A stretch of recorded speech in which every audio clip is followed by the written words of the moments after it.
What's going on, YouTube? Welcome back to 303 Streets. My name is Brandon Lachuga. If this is your first time checking out a video, welcome. So like it says in the video today, we're going to be removing the two front panels on both the driver's side and the passenger side. So we're not going to take off it completely, because if we do, that being said, we have to remove the roof rack.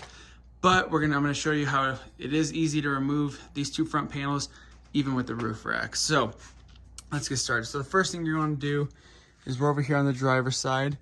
There's going to be four locking, one of them's going to clip in like this one, and then these ones, there's going to be three that just twist on each panel. So let's see, here we go. 1, 2, 3, and then we're just going to pull down this. So each one is going to have a total of 4. As you can see on the other side, there's one right there, there, back there.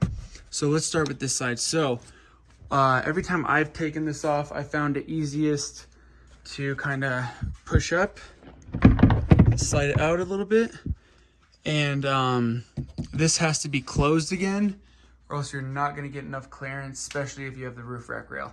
So the only time that matters, if you don't have, like I said, the roof rack or anything like that on top, you'll be fine. But when you have the hard top with the roof rack, like I said, it's really in the way, so you don't get much clearance.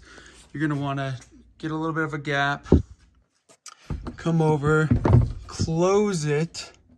So as you saw, I kind of had my gap still. It's easier again when you have two hands, but you're gonna close it, and then it should just kind of slide out. You're gonna want to lift up a little bit so you don't go around scratching it. Yeah, like I said, it just kind of slides out.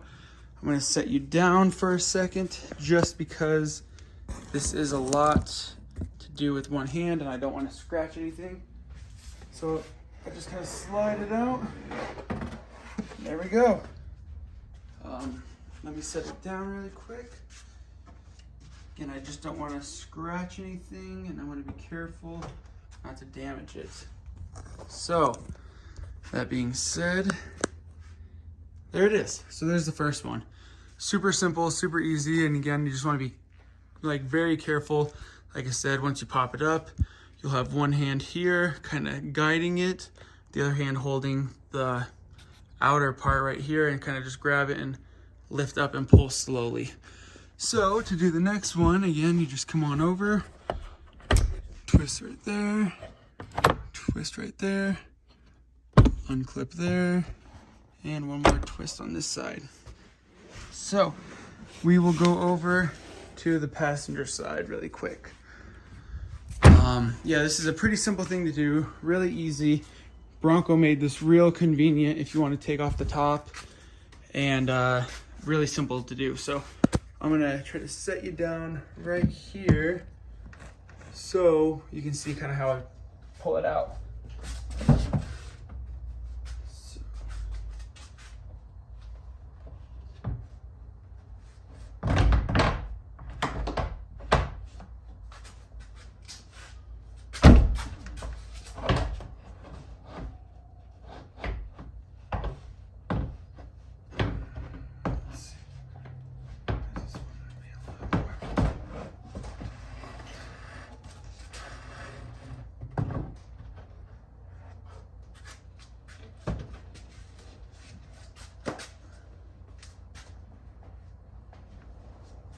All right, and like I said, just like that, that one is off. So this one, again, very limited on space. As you can see, it's a very tight squeeze. I don't want to ding up my door or anything. So that one did take a little bit more work to get off, but nonetheless got it off. And again, very careful, very slow, no scratches, dings, or dents. So now we can jump inside and you can kind of see what it looks like. I have driven with it open like this one time so far, and it's a little bit noisy. If you're a woman, your hair is gonna get blown around a little bit, but if you're a guy with short hair and you don't really style it like I do, or if you do and use hair gel, it's not gonna be too much of an issue. So, very open. Like I said, I think it's pretty cool, especially come to summertime. This is gonna be really nice.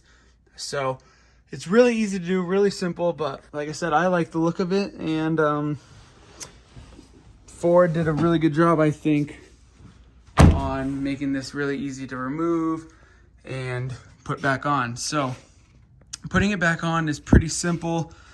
Let's see, I usually, like I said, normally start with the passenger side and then put the driver's side back on. But with that being said, I'm just gonna kind of show you. I guess I can do the other side. It shouldn't be a problem. I'll just set you guys down where I did earlier, and hopefully you can get a decent view of how I put it back on. I'm gonna try to do it with the door open again, or door open this time. Make sure I don't smack anything. So let's see, when you're putting it back on, again, you're gonna hopefully have more room than I do. You're gonna start and you're gonna make sure that this is on this side, the one that opens up and clips shut, that has to be facing your front right. So that being said, we're gonna start like that. As you can see, it's there. Kind of line everything up, and it slides in. You can just kind of work it around there. You're gonna open this back up, let it sink in, clip, twist, twist, and twist, and now we're locked in. So let me show you really quick, and that should really be it. So as you saw, it's not too complicated. Need a car wash. But yeah, that's how you just slide it back on. Try to slide it in the grooves, guide everything in. And yeah, like I said, we're locked in.